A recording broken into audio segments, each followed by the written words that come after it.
ઘણા પેશન્ટ્સને તમે જોયા હશે કે એકદમ ઓબેસ પેશન્ટ હશે, બધા લોકો વાતો કરતા હશે, બેઠા બેઠા સૂઈ ગયા હશે.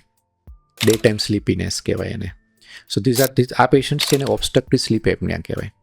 તમે જોયું હશે કે ઘણા લોકો વજન જેને વધારે હશે એ લોકોને ઇનવેરેબલી રાત્રે સ્નોરિંગ થાય, નસકોરા એકદમ બોલાવે.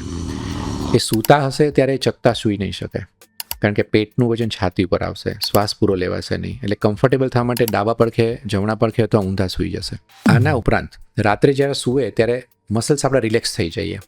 સો જે ફેટ છે એનું શ્વાસ નળી પર પ્રેશર આવશે, ઓક્સિજન પૂરેપૂરો અંદર જશે નહીં, એટલે સ્નોરિંગ થાય.